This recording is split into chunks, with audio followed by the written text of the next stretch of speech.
ನಾಟವೋ ಪರಮಾತ್ಮ ನಾಟವೋ ಪಾಠವೋ ನಾಟವೋ ಭಗವಂತ ನಾಟವೋ ಆಸೆ ಇಟ್ಟೋನವನೇ ಕನಸು ಕೊಟ್ಟೋನವನೇ. ಅಂದು ಮಹಾಭಾರತ ಕುರುಕ್ಷೇತ್ರದಲ್ಲಿ ನಡೀತು ಮಣ್ಣಿಗಾಗಿ ಖಳಗ. ರಾಮಾಯಣದಲ್ಲಿ ರಾಮ ರಾವಣಿಗೆ ನಡೀತು ಹೆಣ್ಣಿಗಾಗಿ ಖಳಗ. ಆದರೆ ಇಂದು ಈ ಸಿದ್ದನಗೌಡನಿಂದ ನಡೀತಿದೆ ಹೆಣ್ಣು ಹಣ್ಣು ಮಣ್ಣೊಂದಿಗೆ ಅಧಿಕಾರದ ಖಳಗ. ಲೇ ಬಲರಾಮ,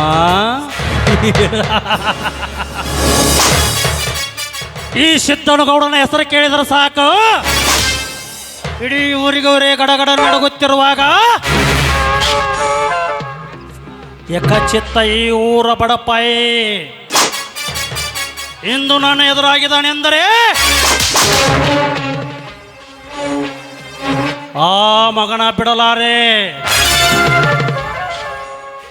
ಬೇರಿಲ್ಲದ ಮರವಂತೆ, ನೀರಿಲ್ಲದ ಕೆರೆಯಂತೆ, ಹಾಲಿಲ್ಲದ ಮಲೆಯಂತೆ ನಿಮ್ಮನ್ನು ವಿರದ ವೇದಕ್ಕೆ ತಳೆದ ಹೋದರ ಗಂಡಸಾಗಿ ಯಾಕೆ ಹುಟ್ಟಬೇಕೇ? ಲೇ ಬಲರಾಮ, ಅಂದು ಕೂಡಿದ ಸಭಾಂಗಣದಲ್ಲಿ ನನಗೆ ಸಡ್ಡು ಹೊಡೆದು ನನ್ನ ಕರೆಯನ್ನು ಅಡ್ಡಗೆಡಿದಲ್ಲ ಮಗನ.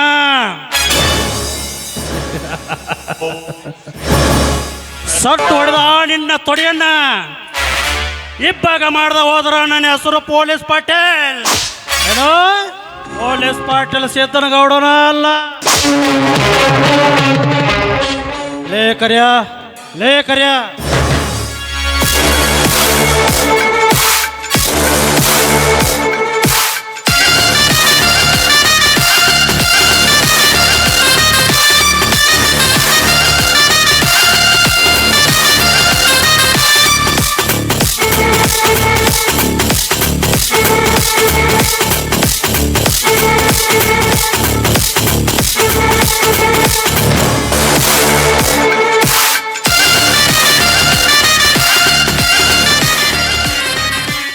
ಬಂದೆ ಅಣ್ಣ, ಅದೇನೆಂದು ಬೇಗ ಹೇಳು. ಆ ಬಡಪಾಯಿ ಪ್ರವೀಣ ಪ್ರಕಾಶ್ಗೆ ಬರ ಕೇಳಿದೆ, ಇನ್ನೂ ಬಂದಿಲ್ಲ ಬಡಪಾಯಿಗಳು. ಹೌದಣ್ಣ, ಅವನಿಗೆ ಆನೆ ತರದ ಮದ ತುಂಬಿರಬೇಕಣ್ಣ. ಅದಕ್ಕೆ ನಾವು ಅಂಕುಶ ತಯಾರಿಸಲೇಬೇಕು.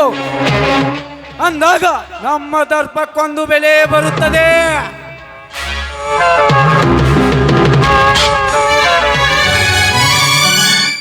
ನಮಸ್ಕಾರ ಸಿದ್ದನಗೌಡ್ರಿಗೆ.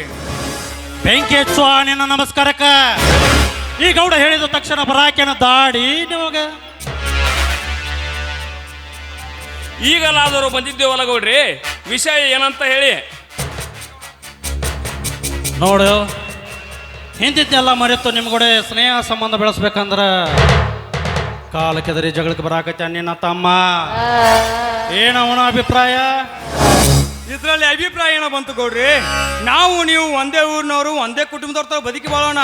ನನ್ನ ತಮ್ಮನ ಮಾತು ನೀವೇನು ಮನಸ್ಸಿಗೆ ಹಚ್ಚಿಕೊಳ್ಬೇಡಿ. ಅವನಿಗೆ ನಾನು ತಿದ್ದಿ ಬುದ್ಧಿ ಹೇಳುತ್ತೇನೆ.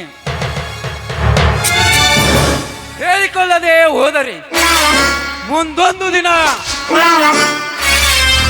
ಮಾರಣಾಂತಿಕ ಹಲ್ಲೆ ನಡೆದಾಗ ಹೇಳಿಕೊಳ್ಳಕ್ಕೆ ನಮಗ ಅವಕಾಶನೂ ಇರಂಗಿಲ್ಲ.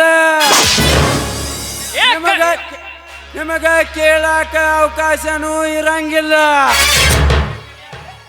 ಕರಿಯ ಸಮರ ನಡೆದಿದ್ದು ಗೌಡರ ಮತ್ತು ಅಣ್ಣ ಬಲರಾಮನ ಮಧ್ಯ. ನೀನೇನಾದರೂ ಅಡ್ಡಿ ಬಂದರೆ ನೆಟ್ಟಗಿರಲೇ ಮಗನ ಕರಿಯ. ಅವರ ತಮ್ಮನಾದ ನಿನ್ನದು ಅದೇ ವಾದವೇ? ಹೌದು, ಒಂದ ರಕ್ತ ಹೊಚ್ಚಿ ಹುಟ್ಕೊಂಡು ಬಂದು ರೈತ ನಾಯಕನ ಮಕ್ಕಳಿದ್ರೆ ಏನವ. ಲೇ ಕರಿಯ, ನಾವಿಲ್ಲಿ ಬಂದಿರೋದು ಗೌಡರ ಹೇಳಿಕೆ ಏನಂತ ಕೇಳಲಿಕ್ಕೆ. ಈ ನಿನ್ನ ಗೊಳ್ಳು ಪುರಾಣವನ್ನಲ್ಲ, ನೀನು ಬಾಯಿ ಮುಚ್ಚಿಕೊಂಡು ಕುಂದಿಕೊಳ್ಳುವುದೇ ಒಳ್ಳೆಯದು. ಹೌದು ಕರ್ಲ್ಯ, ನೀನು ಸ್ವಲ್ಪ ಸಮಾಧಾನ ತಂದಿಕೋ. ಅವನೊಬ್ಬ ಹಾರಾಡಿದ್ರೆ ಏನಾಯ್ತು? ಇವರೆಲ್ಲವೇ ನಮ್ಮ ಜೊತೆಗೆ. ನಿಮ್ಮ ಮಾತು ನಿಜ ಇದೆ ಗೌಡ್ರಿ, ನಿಮ್ಮ ಜೊತೆಗೆ ನಾವಿದ್ದೇವೆ. ಏನು ಮಾಡ್ಬೇಕೆಂದು ಹೇಳಿ. ಏನಿಲ್ಲ, ಮುಂದಿನ ವಾರ ಜಿಲ್ಲಾ ಪಂಚಾಯತಿ ಅಧ್ಯಕ್ಷ ಸ್ಥಾನಕ್ಕೆ ನಾನು ಸ್ಪರ್ಧೆ ಮಾಡಿದ್ದೇನೆ. ಎಲ್ಲ ಸದಸ್ಯರ ಪರವಾನಿಗೆ ಕೇಳಿದ್ರ ಆ ನಿನ್ನ ತಮ್ಮ ಅದಲ್ಲ ಕಾಲಕ್ಕೆ ತರ ಜಗಳಕ್ಕೆ ಬರಾಕತ್ಯಾನ ತಿಂಡೇನು. ಅದ್ರ ಬಗ್ಗೆ ನೀವೇನು ತಲೆ ಕೆಡಿಸ್ಕೊಳ್ಬೇಡಿ ಸಾವ್ಕಾರ್ರೆ. ನನ್ನ ತಮ್ಮನಿಗೆ ನಾನು ಅವಾಗಲೇ ಹೇಳ್ಕೊಂಡಿದ್ದೇನೆ. ನೀವೊಬ್ಬರು ಊರಿನ ಗೌಡರು, ಎಲ್ಲರನ್ನು ಸರಿ ಸಮಾನ ಕಾಣುವುದು ನಿಮ್ಮ ಧರ್ಮ. ಅದನ್ನ ಬಿಟ್ಟು ಸಣ್ಣ ಹುಡುಗರಿಗೆ ಮಿಸಿತಿರುತ್ತಲ್ಲಿ ಎಂತ ಲೇ ಗೌಡ ನೀ ಎಂತ ಗೌಡ. ಲೇ ರಾಮಲಿಂಗ, ನನಗ ಬುದ್ಧಿ ಹೇಳಕ್ ಬರಾಕ್ತಾನ ಕಡಿಯಾಕತ್ತೈತನ ಒಂದು ಏನು ಇವನ ವಿಚಾರ?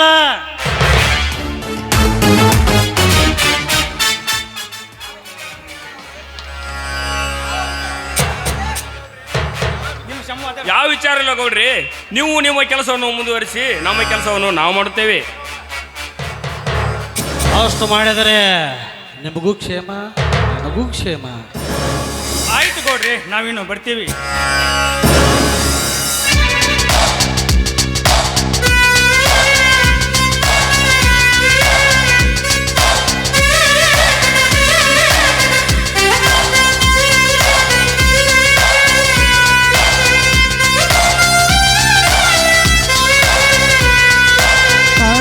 ದಿನ ತದ್ದಿನ ತೋಂತಕ ತಾರತಕ ದಿನ ತೋ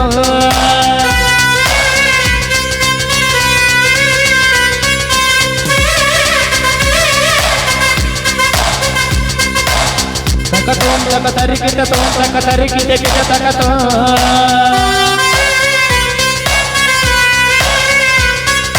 ತಾರತಕ ಬರಬೇಕು ಬರಬೇಕು ರಾಮಲಿಂಗ, ಬರಕ ಬೇಕ. ನಿನಗೆಂದು ಅರ್ಥ ಆಗುದಿಲ್ಲ ಈ ಗೌಡನ ಕಾರಸ್ಥಾನ.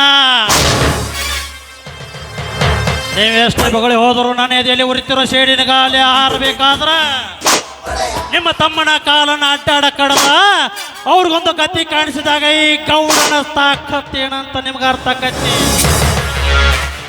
ಅಲ್ಲಿವರೆಗೂ ಈ ಗೌಡನ ಕೈಯಾಗಿ ಏನ ಕಿತ್ಕೋಕಾಗಂಗಿಲ್ಲ ಅಂತ ಹಾರಾಡಕ್ಕೆ ಹೋಗ್ಬೇಡ್ರಿ.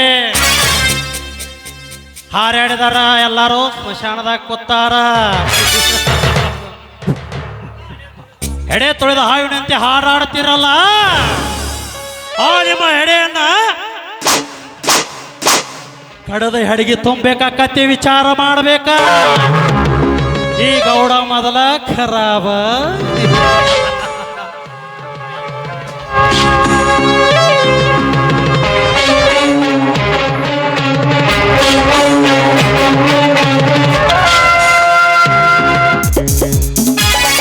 ಗಡಗಡ ಗಡಗಡ ನಡಗಿಸು ರುದ್ರ ಗುಡುಗುಡು ಗುಡುಗುಡು ಗುಡುಗುವ ರುದ್ರ ವೀರಭದ್ರ. ಸಾಧ್ಯವಿಲ್ಲ ಸಾಕಾರ, ಸಾಧ್ಯವಿಲ್ಲ. ನೀನು ಎಷ್ಟೇ ಮದದ ಮದ್ದಾನೆಯಾಗಿ ನನ್ನನ್ನು ಗುದ್ದಿಕೊಳ್ಳುತ್ತೇನೆ ಎಂದು ನೀನು ಎಷ್ಟೇ ಶಪಥ ಪಟ್ಟರು ನಿನ್ನನ್ನು ಒದ್ದು ಬದುಕು ತಾಕತ್ತು ಈ ಬಲರಾಮನಲ್ಲಿದೆ.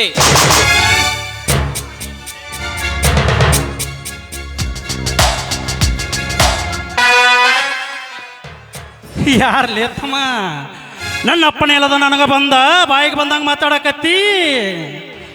ಲೇ ಮಗನ, ಹೆಚ್ಚಿಗೆ ಮಾತಾಡೋದ್ರ ನಿನ್ನನ್ನು ಗುದ್ದಿ ನೆಲ ಕೆಡಬೇಕಾಗಿತ್ತ. ಬಲು ಎಚ್ಚರದಿಂದ ಯೋಚನೆ ಮಾಡ, ಇದಕ್ಕ ನಿನ್ನ ಹೆಡಮುರಿ ಕಟ್ಟಿ ಹೆನಾನ ಕೆಡುತ್ತಾನ. ಲೇ ಗೌಡ, ಅಂತ ಸಾವಣೆ ಬೆಣ್ಣಿಗೆ ಕಟ್ಟಿಕೊಂಡು ಬದುಕುತ್ತಿರುವ ಗಂಡು ನಾನಿದ್ದೇನೆ.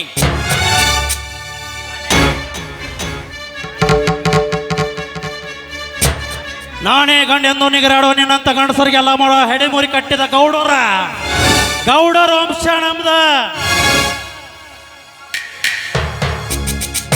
ಅಕಸ್ಮಾತ್ ಇವರು ಬಿಟ್ಟರು ನಾವು ಬಿಡುವುದಿಲ್ಲ, ಇವರ ಸ್ನೇಹಿತರು. ಲೇ ಕರಿಯ, ನಾನಾರು ಗೊತ್ತೇ, ಸಿಕ್ಕಂತೆ ಕುರಿ ಹಾಲು ಕುಡಿದು ಮೇಲು ಪರ್ವತದಲ್ಲಿ ಬೆಳೆದು ನಿಂತಿರುವ ಗಂಡು ಹುಲಿಯದು ಕೊಂಡ ನಾನೆಂದು ನನ್ನ ತಂಟೆಗೆ ಬಂದದೇ ಆದರೆ ನಿಮ್ಮದೇ ರಕ್ತ ಕುಡಿಯುವ ಗಂಡು ಹುಲಿಯದು. ರೈತ ಮೈತನದ ಹೆಸರು ನಾಡಿಗೆ ಉಸಿರಾಗಿ ನಿರ್ಮಿಸಿ ಕಾಲಕ್ಕೆ ತಕ್ಕಂತೆ ನಿಮ್ಮೆಲ್ಲರ ರುಂಡ ಕಡಿದು ರಕ್ತ ಕುಡಿಯುವ ಗಂಡು ನಾನಿದ್ದೇನೆ. ಲೇ ಗೌಡ, ನೀ ಗಂಡಸಿ ಆಗಿದ್ರೆ ಸಮಯ ನೋಡದೆ ನನ್ನನ್ನು ತರುಬು, ನಾನು ಬರ್ತೀನಿ.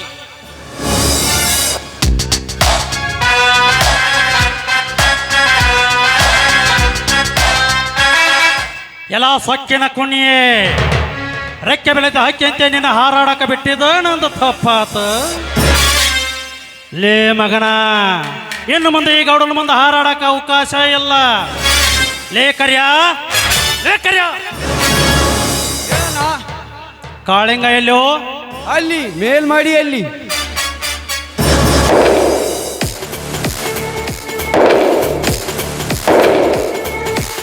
ಸಿಟ್ಟಿನ ಕೈಯಲ್ಲಿ ಏಕೆ ಬುದ್ಧಿ ಕೊಡ್ತೀವೋ ಸ್ನೇಹಿತ?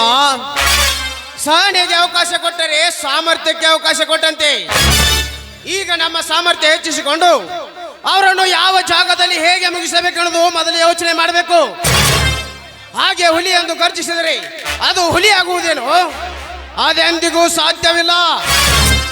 ಈ ಕರಿ ಕಾಳಿಂಗ ಒಮ್ಮೆ ಯೋಚನೆ ಮಾಡಿ ಹೆಡೆ ಎತ್ತಿದ ಅಂದ್ರೆ 16 ಜನ ವೀರರನ್ನು ಒಂದೇ ಸಲಕ್ಕೆ ಕಚ್ಚಿ ನೆಲಕ್ಕೆ ಕೆಳಗುತ್ತಾರೆ. ಆವಾಗ ನನ್ನ ವಿಷಜ್ವಾಲೆ ಹೇಗಿದೆ ಎಂದು ಎಲ್ಲರಿಗೂ ತಿಳಿಯುತ್ತದೆ. ಲೇ ಕಾಳಿಂಗ, ನೀ ಹೀಗಿದೆ ಅಂತ ನನಗೆ ಮೊದಲ ಯಾಕೆ ಹೇಳಿಲ್ಲ? ಬೊಗಳೋ ನಾಯಿ ಕಚ್ಚೋದಿಲ್ಲ, ಕಚ್ಚೋ ನಾಯಿ ಬೊಗಳೋದಿಲ್ಲ. ಸಂತೋಷ ಕಾಳಿಂಗ, ಸಂತೋಷ. ನಿನ್ನ ಮಾತಿನಲ್ಲಿ ಅರ್ಥವಿದೆ. ನಾವಿನ್ನು ಬ್ರಹ್ಮ ವಿಷ್ಣು ಮಹೇಶ್ವರಂತೆ ಒಟ್ಟಿಗಾಗಿ ಇರಬೇಕು.